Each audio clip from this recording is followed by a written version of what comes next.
शरण के संतों ने 6 कौन कौन से प्रश्नों को पूछा, उसके बारे में हमने चर्चा की थी।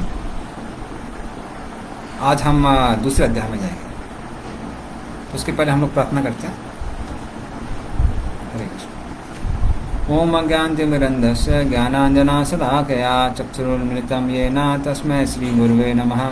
श्रीचैतन्यमनोभीष्टं स्थापितं येन भूतले स्वयं रूपकदा मह्यं ददाति स्वपदान्तिकं। वन्देऽहं श्रीगुरोः श्रीयुतापदकमलं श्रीगुरून् वैष्णवांश्च। श्रीरूपं सागरजातं सहगना रघुनाथामितं तं सजीवं साद्वैतं सावधूतं परिजनासहितं कृष्णचैतन्यदेवं श्रीराधाकृष्णपादान् सहगना ललिता श्रीविशाखामितांश्च। नमः ओं विष्णुपादाय कृष्णप्रेष्ठाय भूतले श्रीमते भक्तिवेदान्त स्वामिनिति नाम्ने। नमस्ते सारस्वते देवे गौरवाणी प्रचारिणे निर्विशेष शून्यवादी पाश्चात्य देशतारिणे। वाञ्छाकल्पतरुभ्यश्च कृपा सिन्धु एव च पतितानां पावनेभ्यो वैष्णवेभ्यो नमो नमः। नमो महामदन्याय कृष्ण प्रेम प्रदायते कृष्णाय कृष्ण चैतन्य नाम्ने गौरतसे नमः।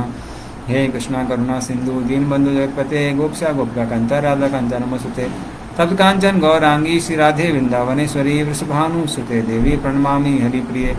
नीलाचल निवासाय नित्याय परमात्मने बलभद्र सुभद्राभ्याम जगन्नाथाय ते नमः। जय श्री कृष्ण चैतन्य प्रभु नित्यानंद श्री अद्वैत गदाधर शिवासादि गौर भक्तवृंद।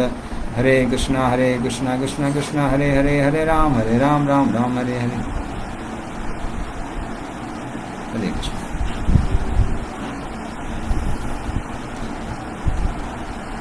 ओम नमो भगवते वासुदेवाय।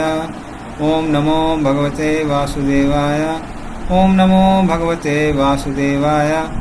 नारायणं नमस्कृत्य नरं चैव नरोत्तमं देवीं सरस्वतीं व्यासं ततो जयमुदीरयेत्। नष्टप्रायेषु भद्रेषु नित्यं भागवत सेवया भगवती उत्तमश्लोके भक्तिर्भवति वैष्णविकी। कृष्णाय वासुदेवाय देवकी नंदनाय च नंदगोपकुमाराय गोविंदाय नमो नमः। हरे कृष्ण। तो आज हम लोग दूसरा अध्याय चालू करेंगे श्रीमद् भागवतम के प्रथम स्कंद का। तो हम पिछले अध्याय में देख रहे थे कैसे नैमिषारण्य में जो 88,000 संत उपस्थित थे, वो सौनक ऋषि के माध्यम से सूत गोस्वामी को 6 प्रश्न पूछते हैं। और आगे उसके आगे हम लोग चलेंगे अभी कि आगे क्या होता है। तो इस तरह से सूत गोस्वामी जब उनके प्रश्नों को सुनते हैं तो बड़े संतुष्ट हो जाते हैं प्रश्नों को सुनकर।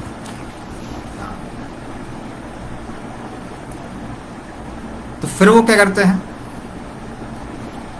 फिर वो श्रीमद् भागवतम के जो मुख्य वक्ता हैं, कौन, सुखदेव गोस्वामी, सुखदेव गोस्वामी की प्रशंसा करने लगते हैं, क्योंकि उन्होंने श्रीमद् भागवतम सुखदेव गोस्वामी के मुंह से सुनी थी।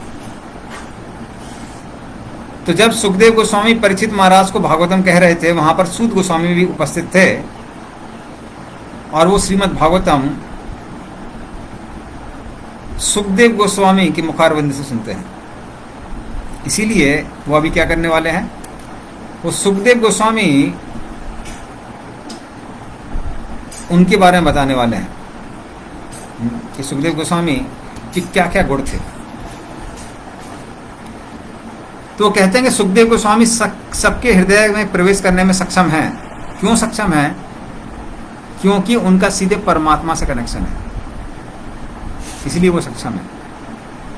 और जब वो घर छोड़ के गए तो जात कर्म संस्कार होता है, जनेऊ संस्कार होता है, ये कोई भी संस्कार नहीं हुआ था। बल्कि क्या हुआ, वो सीधे उठ के जाने लगे। तो सुखदेव गोस्वामी के बारे में थोड़ा सा आपको बताते हैं।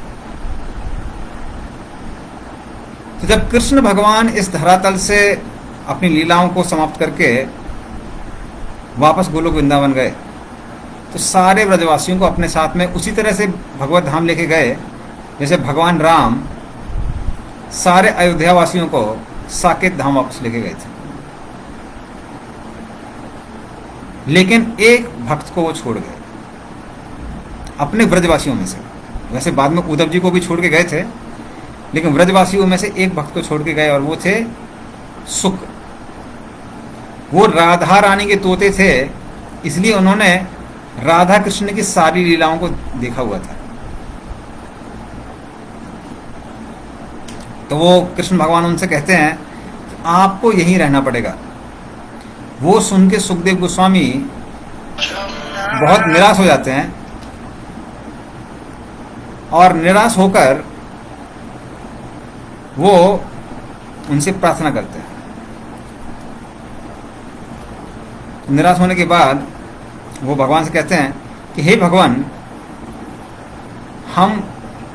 हमको छोड़ को मत जाइए। आप सबको भगवत धाम लेके जा रहे हैं, हमको छोड़ के जा रहे हैं, ये तो अनुचित है, अच्छा नहीं है। तो फिर भगवान क्या करते हैं? फिर भगवान सुखदेव गोस्वामी या उससे सुख से कहते हैं एक बहुत महत्वपूर्ण कार्य बचा हुआ है, आप उस महत्वपूर्ण कार्य को पूरा कर लीजिए। उस महत्वपूर्ण कार्य को करने के बाद आप वापस भगवत धाम आ सकते हैं। और ये कह के भगवान वहां से चले जाते हैं। उसके बाद क्या होता है? उसके बाद हम देखते हैं कि कैसे ये सुख यहां वहां विचरण करता रहता है और विचरण करते करते करते करते वो एक आम्र वन में आता है। और जब सुख एक आम्र वन में आते हैं तो वो देखते हैं कि शिवजी पार्वती जी को श्रीमद् भागवतम सिखा रहे हैं, सुना रहे हैं। तो वो क्या करते हैं, वो वहीं पर बैठ जाते हैं उस पेड़ के ऊपर, एक आम्र वन के ऊपर, और श्रीमद् भागवतम सुनते जाते हैं, सुनते जाते हैं, सुनते जाते हैं। और सुनने के बाद वो क्या करते हैं, सुनने के बाद वो हूं हूं करते रहते हैं। और जब खासकर दूसरा स्कंद और तीसरा स्कंद आता है तो पार्वती जी सो जाती हैं, क्योंकि बहुत ज्यादा जटिलता है उसके अंदर। लेकिन ये जो सुख था बड़े ध्यान से सुन रहा था, तो वो हूं हूं करता रहता है।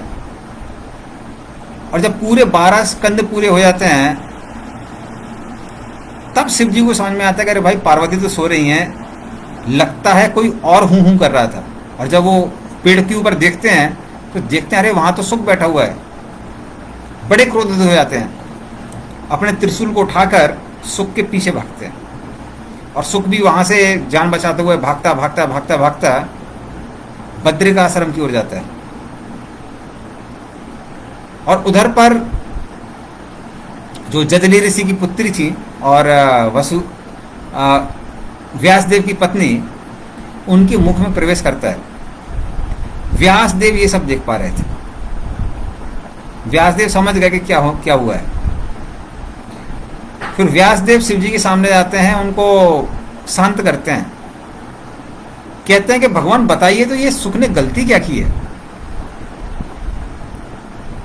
तो भगवान शिव कहते हैं कि इसने भागवतम सुनी है। तो व्यासदेव प्रश्न पूछने लगते हैं कि भगवान, श्रीमद् भागवतम सुनना तो भक्ति का कार्य है, इस पर आप क्रोधित क्यों हो रहे हैं? वो सुनकर ही क्या होता है, शिवजी पूर्ण रूप से ठंडे पड़ जाते हैं। और उसके बाद कथा आगे चलती है। तो फिर सुखदेव गोस्वामी अपने माता के गर्भ में 11 वर्ष तक रहते हैं। यहां व्यासदेव बड़े चिंतित हो जाते हैं। 11 वर्षों बाद व्यासदेव उनसे कहते हैं कि पुत्र बाहर निकलो, बाहर क्यों नहीं निकल रहे हो? तो सुखदेव गोस्वामी कहते हैं नहीं, अगर मैं अपने माता के गर्भ से बाहर निकलूंगा तो मुझे माया अपने हाथों में जकड़ लेगी। व्यासदेव कहते हैं देखो, मैं वेदों का रचयिता हूं, मैं तुमको वेदों का ज्ञान दूंगा जिससे तुम माया को पार कर सकते हो। ये सुखदेव गोस्वामी हंसने लगते हैं, कहते हैं कि अरे आप जब स्वयं माया में हैं तो दूसरे का माया से कहां से उद्धार करेंगे? तो कहते हैं आप कैसे कह सकते हैं माया में है? कह रहे यदि आप माया में नहीं होते तो आप पुरुष स्त्री में भेद क्यों करते, ग्रस्त क्यों होते? तो उसके बाद में व्यासदेव कहते हैं आप किसी की बात पर तो विश्वास करेंगे ना। तो सुखदेव गोस्वामी कहते हैं हाँ, यदि मायाधीश जो माया के भी पति हैं भगवान कृष्ण आकर आश्वासन देते हैं कि मैं माया में नहीं फंसूंगा, तब मैं गर्भ से बाहर निकल जाऊंगा। तो उस तरह से फिर व्यासदेव द्वारका जाते हैं और कृष्ण भगवान को वहां लेके आते हैं। कृष्ण भगवान आश्वासन देते हैं कि हे सुखदेव गोस्वामी आप बाहर निकलिए, आप माया में नहीं फंसेंगे। और ये सुनकर सुखदेव गोस्वामी माता के गर्भ से बाहर निकलते हैं और सीधे वन की ओर प्रस्थान कर देते हैं। ये देखकर व्यासदेव मोह के कारण सुखदेव गोस्वामी के पीछे पीछे भागने लगते हैं और पीछे पीछे भागकर बोलते हैं हा पुत्र, हा पुत्र, कहां जा रहे हो, कहां जा रहे हो पुत्र। और जब वो उस तरह से गुजर रहे थे तो एक स्थान से गुजरते हैं जहां पर कुछ अप्सराएं नहा रही थी और वो पूर्ण रूप से निवस्त्र थी। सुखदेव गोस्वामी जब वहां से गुजरते हैं सारी अप्सराएं अपना कार्य नहाने का करती रहती हैं, लेकिन जब व्यासदेव वहां से गुजरते हैं तुरंत सारी अप्सराएं शर्म के कारण अपने तन को ढकने लगती हैं। व्यासदेव को समझ में नहीं आता है। व्यासदेव बोलते ये क्या है, ये तो आपका बड़ा अद्भुत व्यवहार है। जब मेरा जवान लड़का निकला आपने तन नहीं ढका, और मैं तो बुजुर्ग व्यक्ति हूं, आप मुझे देख के तन ढक रही हैं, ऐसा क्यों है। तो सारी अप्सराएं कहती हैं कि आप गृहस्थ हैं, इसलिए आपको पुरुष स्त्री में भेद करना पड़ता है, लेकिन आपके पुत्र की आंखों में हम देख सकते हैं कि वो शारीरिक चेतना में नहीं है, वो अपने आप को आत्मा ही समझता है। इसीलिए उसके सामने निवस्त्र रहने में हमको कोई दिक्कत नहीं है, क्योंकि वो हमको नहीं देख रहा है, आत्मा को देख रहा है। फिर व्यासदेव निराश होकर वापस चले जाते हैं, किंतु उनके मन में इच्छा थी कम से कम अपने पुत्र को श्रीमद् भागवतम तो सिखाई जाए। इसलिए वो अपने 2 शिष्यों को लकड़हारे का भेष बना के वन में भेजते हैं, जहां पर सुखदेव गोस्वामी थे। और सुखदेव गोस्वामी उन लकड़हारों के मुंह से 2 श्लोक सुनते हैं।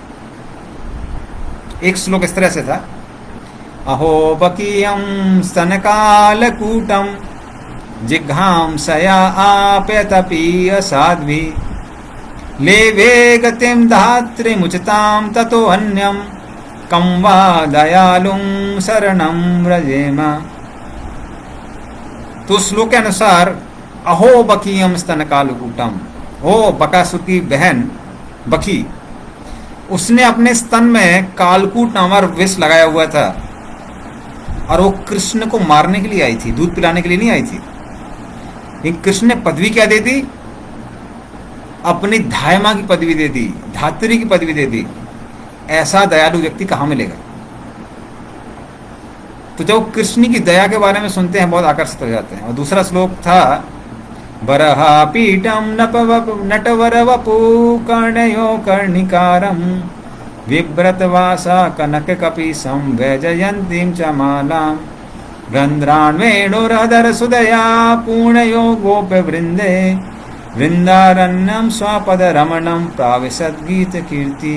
ये कृष्ण के सौंदर्य को दर्शाता है। बरहा पीड़म नटवर वपु, उन्होंने सर में मोर का पंख लगाया हुआ है, एक नट की तरह, ड्रामेटिक एक्टर जो स्टेज में एक्टिंग करते हैं वैसे लोग, उनकी तरह वो सजे हुए हैं।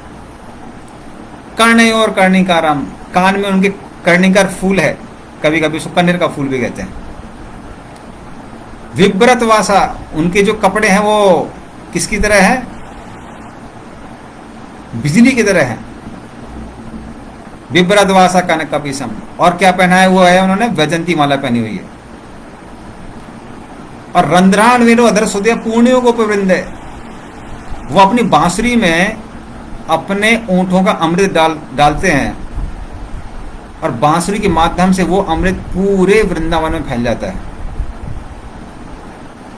उस अमृत का पान सभी व्रजवासियों को करने को मिलता है। किसके माध्यम से, कान के माध्यम से। और वृंदावरण्यम स्वपद रमणम प्राविशत गीत कीर्ति।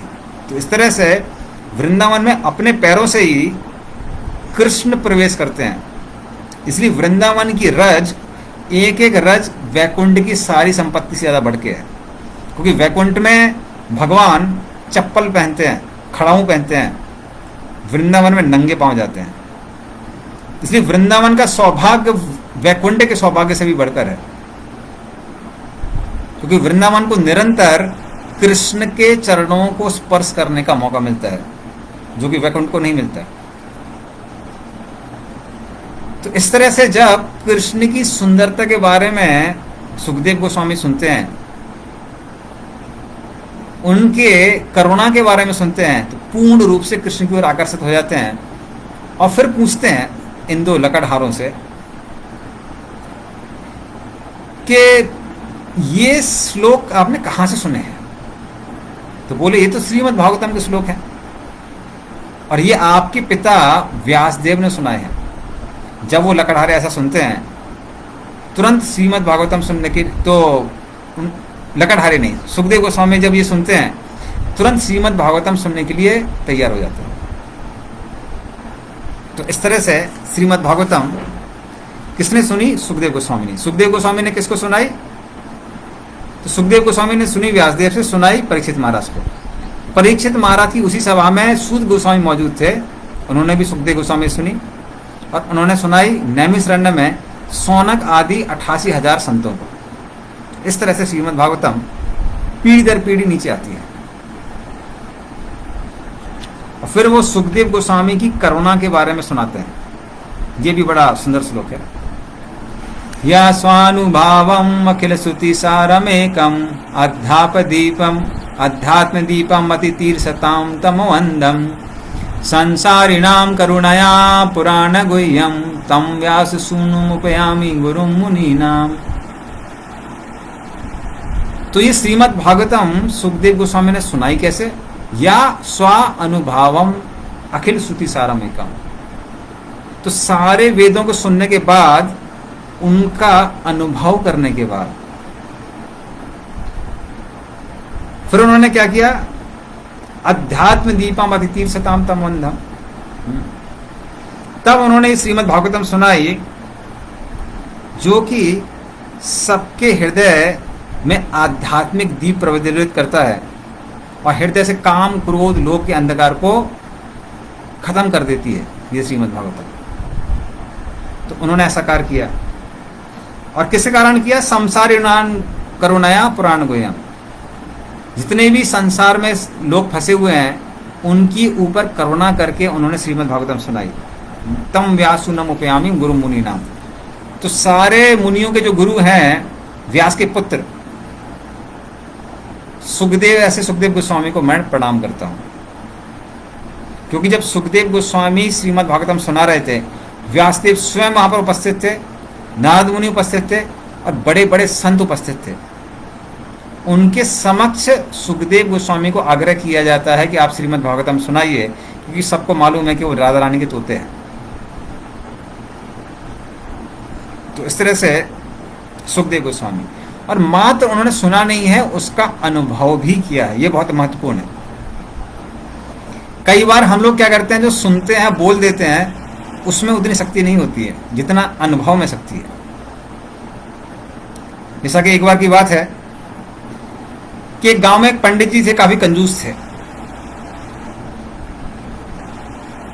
तो कोई भी कुछ भी मांगने आए तुरंत ना, हाँ बोलते ही नहीं थे। वैसे ब्राह्मणों का नियम उल्टा होता है। ब्राह्मणों को क्या करना चाहिए? उनको दान लेना चाहिए, लेकिन सूर्यास्त से पहले जो भी एक्स्ट्रा है बाकी लोगों को बांट देना चाहिए।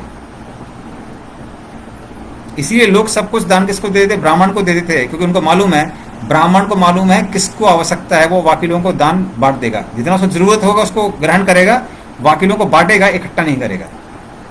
लेकिन ये थोड़े पंडित जी थोड़े अलग स्पेशल थे। तो ये पंडित जी बड़े कंजूस थे,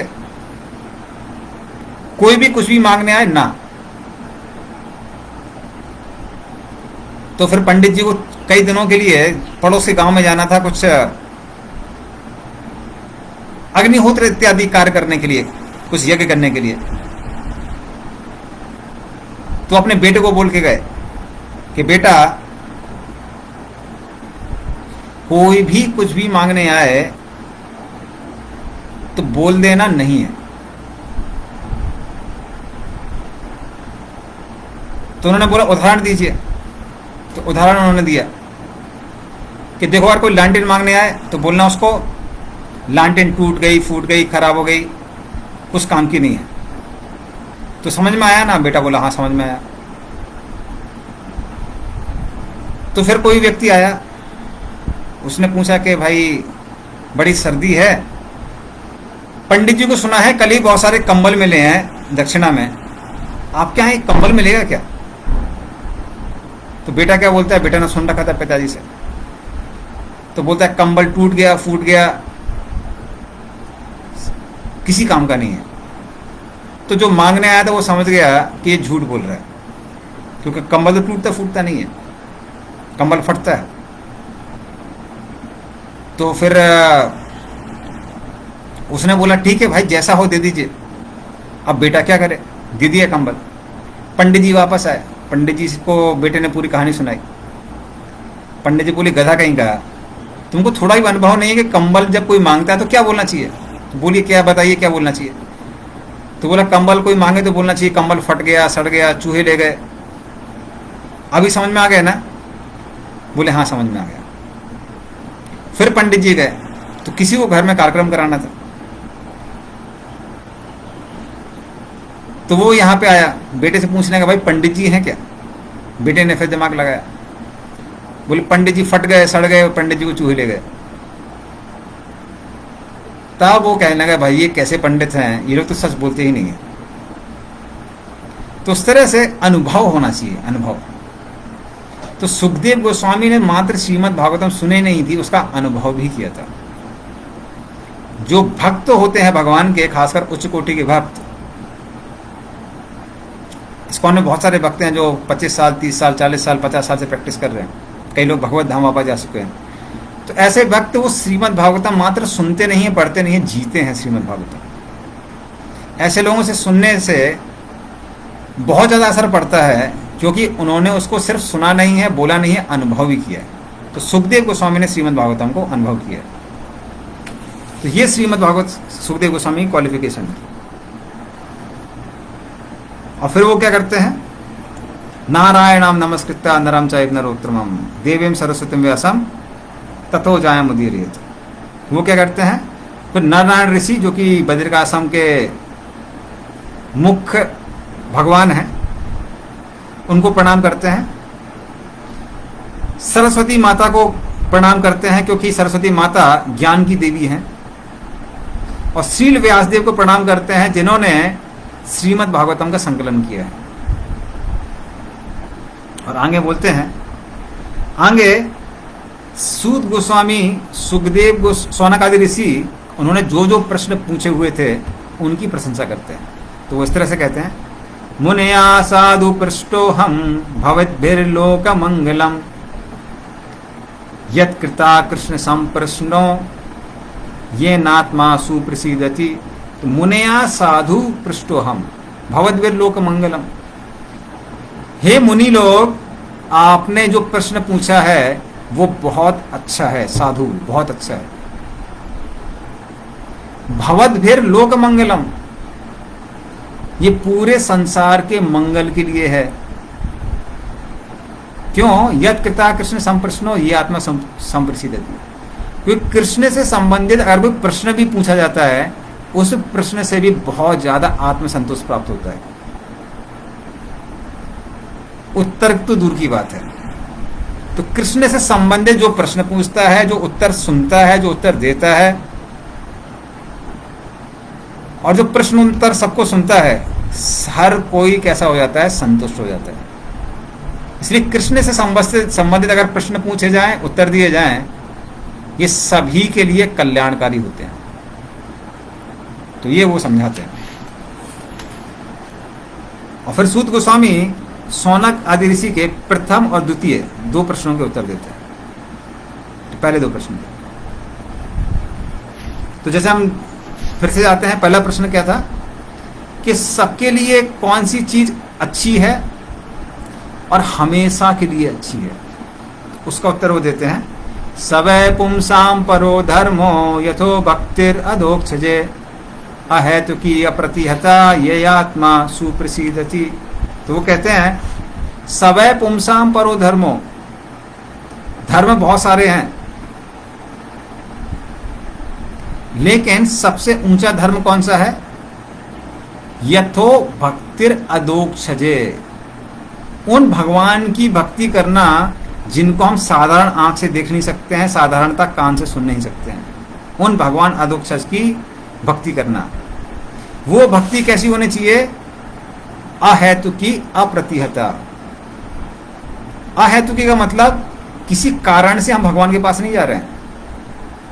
ज्यादातर लोग मांगने के लिए जाते हैं। जैसे आंध्र प्रदेश में एक मंदिर है जिसका नाम है वीजा बालाजी। आंध्र प्रदेश में लोग अमेरिका जाना चाहते हैं, तो सब कोई क्या करना चाहते हैं? वीजा प्राप्त करना चाहते हैं। तो बालाजी गुहार लगाते हैं कि हमको वीजा चाहिए, वीजा चाहिए, और फिर बोलते हैं आप अगर वीजा मिल गया तो इतनी परिक्रमा लगाएंगे हम। तो वीजा बालाजी का मंदिर है। उसी तरह से मद्रास में एक वीजा हनुमान का मंदिर है, चेन्नई में। और हम अन्य धर्मों में भी देखते हैं, लोग जाते हैं, O thou God in heaven give us our daily bread.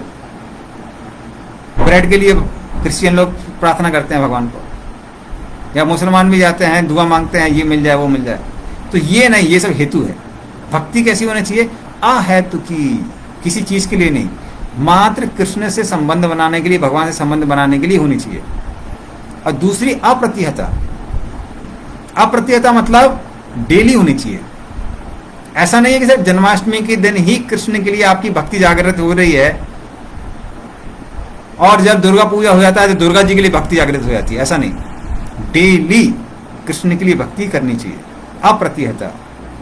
ऐसी जो भक्ति है वो क्या करती है? पूर्ण रूप से हर किसी को संतुष्ट कर सकती है। इसीलिए ये जो धर्म है ये पर्व धर्म है, सबसे ऊंचा धर्म है। कलयुग में इसी धर्म का पालन करना चाहिए। कलयुग हो या कोई भी हो, इसको पालन करना चाहिए। तो ये पहला प्रश्न था। दूसरा प्रश्न था, क्योंकि हमारी आयु बहुत कम है, कृपया करके सारे शास्त्रों का निचोड़ बताइए। तो सारे शास्त्रों का निचोड़ देते हैं। क्या? वासुदेवे भगवती भक्ति योग प्रयोजिता जनयति आसु वैराग्यम ज्ञानम च यद अहेतुकम। तो वो बोलते हैं कि सारे शास्त्रों का निचोड़ यही है कि भगवान वासुदेव कृष्ण, इनकी भक्ति करनी चाहिए। जनयत आसु वैराग्यम ज्ञानम च यद अहेतुकम। मात्र कृष्ण की भक्ति करने से इस संसार से वैराग्य उत्पन्न होता है और ज्ञान का भंडार वो हमको प्राप्त होता है। दोनों चीजें किससे मिल जाती हैं? मात्र कृष्ण की भक्ति से। इसलिए कृष्ण की भक्ति ही सारे शास्त्रों का सार है। ये दोनों वो उत्तर देते हैं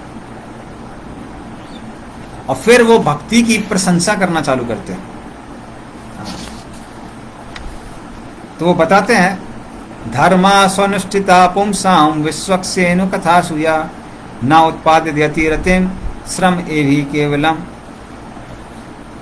तो वो कहते हैं कि हर व्यक्ति को, इस संसार में जो भी लोग हैं, उनको अपनी जितनी भी ड्यूटीज हैं उनको अच्छे से करना चाहिए।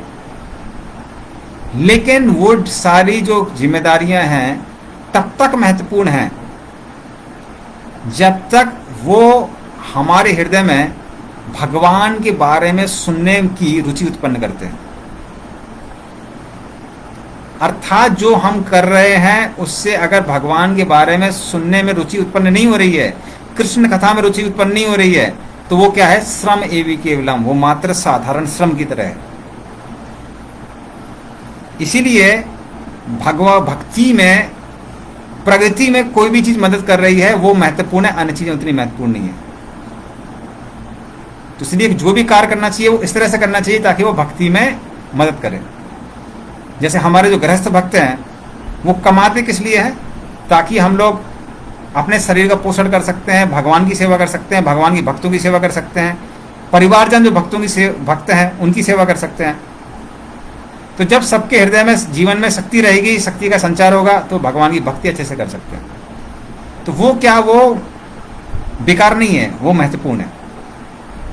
जैसे कि साधारणता स्नान करना कोई बहुत महत्वपूर्ण चीज नहीं है, अन्यथा भैंस तो दिन भर तलैया में डूबी रहती है, तालाब में डूबी रहती है। किंतु जब हम स्नान करके भगवान की भक्ति करते हैं तो स्नान करना भी कैसा हो जाता है, भक्ति का कार्य हो जाता है। तो उस तरह से जिस भी चीज को भगवान की भक्ति से जोड़ दिया जाए वो कैसा हो जाता है, वो लाभदायक हो जाता है। हाँ, तो इस तरह से वो बताते हैं कि धर्म, अर्थ और काम का मुख्य उद्देश्य क्या है, मोक्ष अर्थात कृष्ण की प्राप्ति। साधारण लोग धर्म करते हैं किस लिए, पैसा आएगा, पैसे से हम इस संसार की सामग्री खरीदेंगे जिससे हमको आनंद मिलेगा। लेकिन धर्म किस लिए करना चाहिए, कृष्ण को संतुष्ट करने के लिए करना चाहिए। और यदि हम भगवान को संतुष्ट करने के लिए धर्म करेंगे, अपने आप हृदय में वो प्रसन्नता प्राप्त होगी जो कि संसार की किसी भी सामग्री से प्राप्त नहीं हो सकती है। इसलिए कई बार लोग हमसे पूछते हैं, आपने भाई आए आप ब्रह्मचारी क्यों बन गए, भक्ति करके देखिए तब समझ में आएगा। तो भक्ति में वो आनंद है। तो इस तरह से व्यक्ति को स्वस्थ शरीर होना चाहिए, सब व्यक्ति के पास धन अर्जन करना चाहिए, पर किस लिए, अथातो ब्रह्म जिज्ञासा, जीवन का लक्ष्य प्राप्त करने के लिए, कृष्ण को प्राप्त करने के लिए, इसके लिए हमको भक्ति करनी चाहिए। तो बिमल जी कह रहे हैं कि हम करेंगे भक्ति, अच्छी बात है। और वो बताते हैं कि भगवान को हम 3 तरीके से समझ सकते हैं, यहाँ पे 3 श्रेणियों में समझ सकते हैं। वदन्ति तत्त तत्त्वविदः तत्त्वं यज्ञानम अद्वयम ब्रह्मेति परमात्मेति भगवान इति शब्दते। तो जो तत्वविद हैं, जो तत्व से शास्त्रों को जानते हैं, वो क्या कहते हैं, भगवान को 3 श्रेणी में समझा जा सकता है। 3 श्रेणियां कौन कौन सी हैं, ब्रह्म, परमात्मा, भगवान। तो तीनों अलग अलग श्रेणियां हैं। कैसे, कृष्ण के शरीर से जो किरणें निकलती हैं उनको ब्रह्म कहा जाता है, या ब्रह्म ज्योति भी कई बार लोग कहते हैं। जो भक्ति नहीं करते हैं वो ब्रह्म ज्योति तक ही देख सकते हैं। इसलिए कई बार लोग बोलते हैं हमको ब्रह्मलीन होना है। वो कृष्ण के शरीर से जो किरणें निकलती हैं उसको सब कुछ समझ के उसके अंदर प्रवेश करने को तैयार रहते हैं। तो ये इसको बोलते हैं ब्रह्म। उससे ज्यादा जो हायर अंडरस्टैंडिंग है, उससे जो ऊंचा साक्षात्कार है कि भगवान सिर्फ ब्रह्म नहीं है, उनका एक रूप भी है, और वो भगवान सबके हृदय में विद्यमान है परमात्मा के रूप में। तो हमारे हृदय में, हृदय क्षेत्र में 2 लोग हैं, एक तो हम आत्मा और भगवान परमात्मा। ये परमात्मा का साक्षात्कार है। लेकिन उससे ऊंचा जो साक्षात्कार है वो भगवान का साक्षात्कार है। भगवान का साक्षात्कार क्या है कि भगवान हमारे साथ सिर्फ हृदय में विद्यमान नहीं है, भगवान हृदय में विद्यमान है ताकि वो हम उनसे रिश्ता बना सके, हम उनके दोस्त बन सकते हैं, उनके माता पिता भी बन सकते हैं। तो हम उनके साथ रिश्ता बना सकते हैं। हर किसी का भगवान के साथ एक अटूट रिश्ता है। इसलिए इस संसार में हर व्यक्ति महत्वपूर्ण है, क्योंकि हर किसी का भगवान के साथ एक विशेष रिश्ता है। जैसा कि कुंती महारानी भी माता की श्रेणी में आती हैं, देवकी भी माता की श्रेणी में आती हैं, और यशोदा भी माता की श्रेणी में आती हैं कृष्ण के लिए। तीनों में भेद है। यशोदा को बहुत प्रेम है, देवकी को भी बहुत प्रेम है। वो कभी कभी देवकी सोचने लगती है कि ये मेरा बेटा नहीं है, ये भगवान है। बेटे का भाव कभी कभी चला जाता है, यशोदा का कभी जाता नहीं है। भले ही यशोदा कृष्ण के मुंह में ब्रह्मांड देख लें पर वो कभी सोच ही नहीं सकती है कि ये भगवान हो सकता है। और कुंती महारानी वो तो हमेशा कृष्ण को भगवान के रूप में ही देखती हैं, भले वो भी एक कैसी है, बुआ, बुआ को भी माता की तरह ही कहा जाता है। तो उस तरह से तीनों माता हैं, तीनों का एक विशेष रिश्ता है। उसी तरह से हम सबका भी भगवान के साथ एक विशेष रिश्ता है। जो उसको समझ जाता है, भगवान के रूप को जान जाता है, जिसके अंदर वो आकांक्षा आ जाती है कि भगवान के साथ में हमको रिश्ता बनाना है, और जब वो उस रिश्ते को समझ जाता है तो उसको बोलते हैं भगवान का साक्षात्कार। तो ये तीन हमने बताया, ब्रह्म, परमात्मा, भगवान। ब्रह्म मतलब मात्र आपने भगवान से निकलने वाली ज्योति को देखा, परमात्मा में मतलब आपने उनका रूप देखा, लेकिन भगवान का साक्षात्कार है, आप समझ जाते हैं हम उनके साथ कोई रिश्ता बना सकते हैं, तो इसको बोलते हैं भगवान का साक्षात्कार। ये सबसे ऊंचा साक्षात्कार है। फिर उनको हम जान कैसे सकते हैं, तो वो बताते हैं, तच्छब्दधानस्य मुनयो ज्ञान वैराग्य युक्तया पश्यन्ति आत्मानि चात्मानं भक्त्या श्रुतगृहीतया। तो इस तरह से वो बताते हैं कि जो लोग अपने हृदय में उस उत्कंठा को रखते हैं कि भगवान को जानना है, परम सत्य को जानना है, तो वो भगवान की भक्ति करते हैं, जिसके द्वारा उनको क्या मिलता है, ज्ञान वैराग्य प्राप्त होता है। और इस तरह से भक्ति करते हुए वो भगवान को समझ जाते हैं जिनको वेदांत श्रुतियों में बोला गया है। मतलब प्रोसेस क्या है, भगवान की भक्ति है। और भगवान की भक्ति करना बहुत साधारण है। आप लोग अभी जब सुन रहे हैं, आप भगवान की भक्ति कर रहे हैं, या भगवान के नामों का जप करते हैं, हरे कृष्ण कृष्ण कृष्ण हरे हरे, हरे राम राम राम हरे हरे, आप भगवान की भक्ति कर रहे हैं। आप भगवान के दर्शन लेने जाते हैं, आप भगवान की भक्ति कर रहे हैं। इस तरह से हर कोई भगवान की भक्ति कर सकता है, भगवान को आप भोग चढ़ा सकते हैं, वो भी भक्ति है। इस तरह से भगवान की भक्ति करने से भगवान का साक्षात्कार हो जाता है, बहुत आसान है। और भगवान का साक्षात्कार प्राप्त करना, ये वर्णाश्रम का क्या है, लक्ष्य है। जैसा कि हमको पता है 4 वर्ण होते हैं, 4 आश्रम होते हैं। आश्रम कौन कौन से, ब्रह्मचर्य आश्रम, स्टूडेंट लाइफ, जैसे हम लोग अभी ब्रह्मचारी हैं। फिर गृहस्थ आश्रम, जब कोई गृहस्थ जीवन में रहते हुए भगवान की भक्ति करता है, मात्र शादी करने से नहीं होता है, भगवान की भक्ति भी करनी होती है, तो गृहस्थ आश्रम। वानप्रस्थ, जब व्यक्ति घर की जिम्मेदारी को छोड़ के मात्र भगवान की भक्ति में रत हो जाते हैं, पति पत्नी, वानप्रस्थ। और फिर संन्यास, ये 4 आश्रम होते हैं। और 4 वर्ण होते हैं, ब्राह्मण, क्षत्रिय, वैश्य, शूद्र, जो कि अपनी अपने गुण और कर्म के अनुसार होते हैं, जन्म के अनुसार नहीं होते हैं। तो ये 4 वर्ण, 4 आश्रम है, लेकिन सबका उद्देश्य एक ही है, कृष्ण की प्राप्ति, भगवत प्रेम की प्राप्ति। ये सबका एक ही उद्देश्य है। इसलिए वो क्या कहते हैं, अच्छे से भगवान की भक्ति करिए। तस्मादेकेन मनसा भगवान सात्वताम पति श्रोतव्या कीर्तितव्यस्या ध्येयस् पूज्यस्य नित्यदा। इसलिए वो बोलते हैं एक मन को एकाग्रचित करके क्या करना चाहिए, वो भगवान जो सारे भक्तों के पति हैं, इसलिए भगवान को सात्वताम पति कहा जाता है। तो भगवान सारे भक्तों के पति हैं। पति का मुख्य कार्य क्या होता है, पत्नी की सुरक्षा देना, उसको सुरक्षा प्रदान करना। और सारे भक्त लोग भगवान पे आश्रित रहते हैं और भगवान सबको सुरक्षा प्रदान करते हैं, इसलिए भगवान को सात्वताम पति कहा जाता है। उनके बारे में क्या करना चाहिए, श्रोतव्या, सुनना चाहिए, कीर्तितव्या, उनके बारे में बोलना चाहिए, उनकी कथा बोलना चाहिए, उनका नाम बोलना चाहिए, ध्येया, उनके ऊपर ध्यान लगाना चाहिए, और पूजस्या, उनकी पूजा करनी चाहिए। और कब करना चाहिए, नित्यदा, डेली करना चाहिए। ऐसा नहीं कि 1 दिन 2 दिन किया, डेली करना चाहिए। उससे होता क्या है, यद अनुदासीनायुक्ता कर्म ग्रंथि निबंधनम छिंदन्ति कोविदस्तस्य को न कुर्यात् कथारतिम। मात्र भगवान का ध्यान करने से, यद अनुध्यासेनायुक्ता, उससे क्या होता है, कर्म ग्रंथि निबंधनम, व्यक्ति के जो पाप हैं खत्म हो जाते हैं, कर्म ग्रंथि टूट जाती है। तो मात्र भगवान को स्मरण करने से जब व्यक्ति जन्म मृत्यु के चक्कर से मुक्त हो जाता है, तो उनके बारे में सुनेगा कौन नहीं? जो भी बुद्धिमान व्यक्ति होगा वो सुनेगा, अवश्य सुनेगा।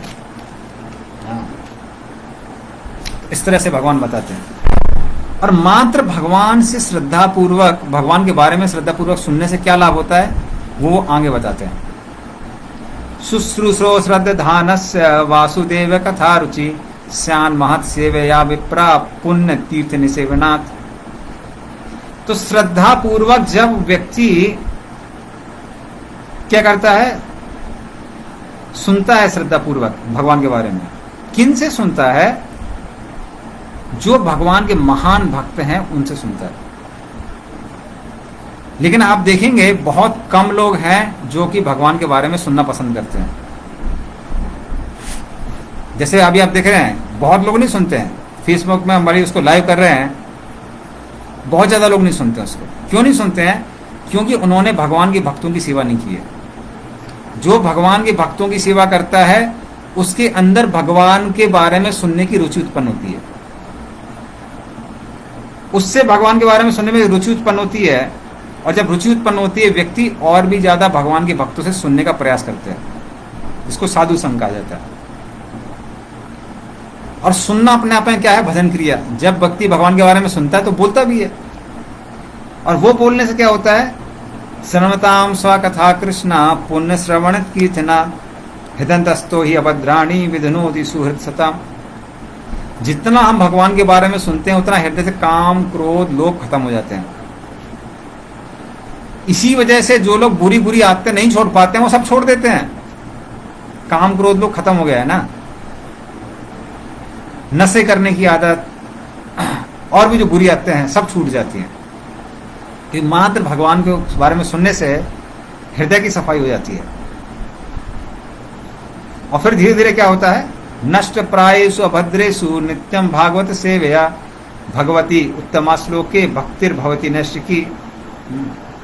तो नित्यम रूप से जो भागवतम को सुनता है, भगवान का नाम लेता है, उससे क्या होता है? भक्तिर्भवती की नैष्ठिकी। व्यक्ति काम क्रोध लोभ से पूर्ण रूप से मुक्त होके निष्ठा पूर्वक भगवान की भक्ति करने लगता है। और धीरे धीरे भक्ति करते करते करते करते क्या होता है? व्यक्ति के मन में भगवान के भजन के प्रति इतनी रुचि जागृत हो जाती है कि वो भगवान का भजन बंद करना पसंद नहीं करता है। वो सोचता है जितना हो सके भगवान की भक्ति करता रहूं करता रहूं करता रहूं। ऐसे भक्त लोग भगवान का जप करना बंद नहीं करते हैं, करते रहते हैं, बहुत रुचि होती है। और धीरे धीरे करके कृष्ण से बहुत आसक्ति हो जाती है। पैर कहते हैं कि कृष्ण की मंदिर की ओर मत जाइए, हम बोलते हैं पैर हमारी बात नहीं मानते, कृष्ण के मंदिर की ओर लेके जाते हैं। हम आंखों से कहते हैं कि आप कृष्ण के दर्शन मत कीजिए, आंखें बार बार कृष्ण के दर्शन करती हैं। जैसे हमने कुछ जगन्नाथपुरी के पंडे देखे हैं, उसमें से एक पंडे हैं, उनका नाम है राम कुमार पांडा जी। वो बता रहे थे वो कई बार जगन्नाथ की सेवा करके मंदिर से बाहर निकलते हैं, बार बार मन करता है जगन्नाथ की ओर देखें, तो निकल जाते हैं, फिर जगन्नाथ की ओर देखते हैं, फिर सोचते कि नहीं नहीं बहुत टाइम हो गया और भी काम है, बाहर जाना चाहिए। फिर बाहर जाते हैं, फिर मन करता है नहीं नहीं नहीं फिर देखना चाहिए। तो ऐसी रुचि जागृत हो जाती है, बार बार भगवान को देखने का मन करता है, रुचि। तो रुचि आसक्ति हो जाती है ऐसी भगवान से।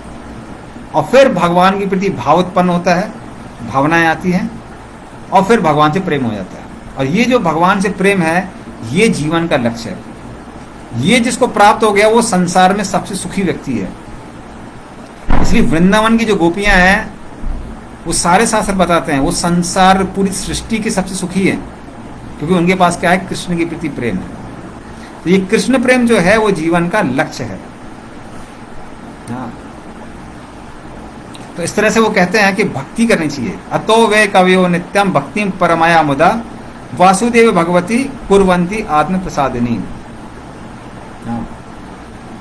इसीलिए जो भी आध्यात्मवादी लोग हैं वो भगवान की भक्ति करने में परम आनंद लेते हैं, क्योंकि भगवान की भक्ति में क्या है? आनंद है, और इससे क्या होता है, आत्म प्रसादनी, पूर्ण रूप से व्यक्ति संतुष्ट हो जाता है। जब तक व्यक्ति भक्ति में उतना डूबा नहीं है, संसार में कोई भी चीज हमको संतुष्ट नहीं कर सकती है। और फिर वो आगे बताते हैं कि भगवान के कैसे अलग अलग रूपों में भगवान विस्तार करते हैं। तो भगवान इस संसार में 3 लोगों को इंचार्ज बनाते हैं। स्वयं वो विष्णु है, जो कि संसार की क्या करते हैं, संसार को मेंटेन करते हैं। किसके द्वारा? सत्वगुण के द्वारा। सत्वगुण के द्वारा मेंटेनेंस होता है। वो शिव जी के रूप में संसार का विध्वंस करते हैं और तमोगुण के इंचार्ज हैं, वो डिपार्टमेंट उनका है। और ब्रह्मा जी संसार की सृष्टि करते हैं और वो रजोगुण के क्या है, इंचार्ज है। तो ये तीनों रूप में भगवान इंचार्ज बनते हैं। लेकिन स्वयं वो सत्वगुण का इंचार्ज इसलिए बनते हैं क्योंकि सत्वगुणी व्यक्ति के लिए भक्ति करना आसान होता है। रजोगुणी व्यक्ति आकांक्षा से भरा रहता है और तमोगुणी व्यक्ति आलसी हो जाता है। सत्वगुणी व्यक्ति बुद्धि का इस्तेमाल करता है, इसलिए भगवान सत्वगुण के इंचार्ज है स्वयं। और फिर वो कहते हैं इसलिए सारे देवी देवताओं का सम्मान करना चाहिए, लेकिन भक्ति मात्र कृष्ण की करनी चाहिए। सम्मान सबका, लेकिन भक्ति कृष्ण की करनी चाहिए। तो जो लोग बहुत आकांक्षा करते हैं वो क्या करते हैं, वो सबके सब देवी देवताओं के पास जाते हैं। लेकिन कृष्ण के पास जाना बुद्धिमत्ता का काम है, क्योंकि कृष्ण किसकी तरह है, हमारे पिता की तरह है। तो बाकी जो देवी देवता है वो दुकानदार की तरह है। जैसे दुकानदार को आप जो पैसे दीजिए वो दे देता है। अगर किसी बच्चे के दांत में पायरिया है और वो दुकानदार के पास 10 का नोट दिखाता है और बोलता है मुझे चॉकलेट चाहिए, दुकानदार क्या करेगा, चॉकलेट दे देगा। पिताजी से बोलता है मुझे चॉकलेट चाहिए, पिताजी बोले नहीं, तुम्हारे मुंह में पायरिया है, पहले पायरिया ठीक हो जाए फिर चॉकलेट मिलेगी। तो उस तरह से पिताजी क्या करते हैं, पिताजी वो देते हैं जो बेटे के लिए उचित है। इसलिए भगवान हमको वो देते हैं जो हमारे लिए अच्छा है। तो ये भगवान करते हैं। इसलिए हर किसी चीज के लिए किसके पास जाना चाहिए, कृष्ण के पास ही जाना चाहिए।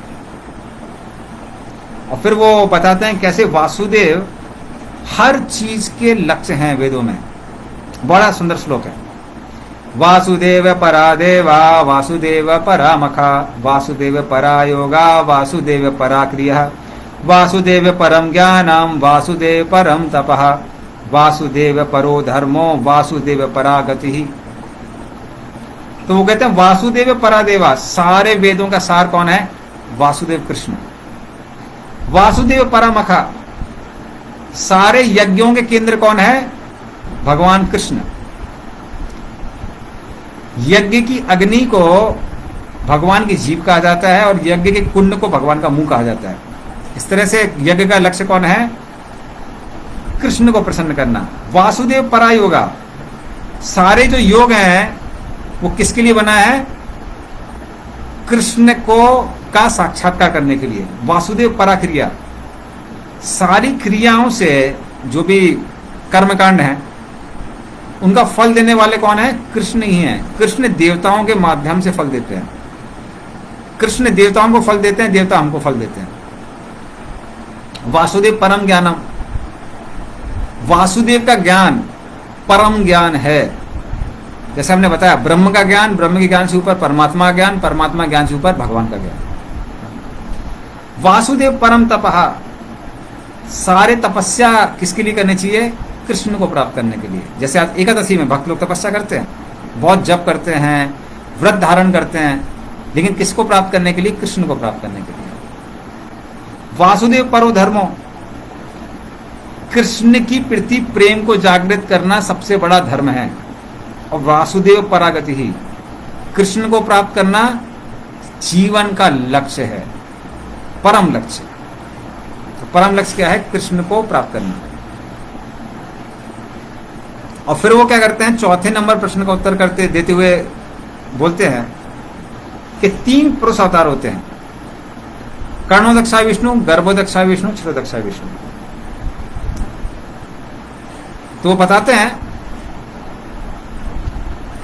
कर्णोदक्षा विष्णु तो भगवान कृष्ण बलराम के रूप में विस्तार करते हैं, बलराम फिर वासुदेव, संकर्षण, प्रद्युम्न, अनिरुद्ध के रूप में विस्तार करते हैं। इनको पहला चतुर्युग कहा जाता है।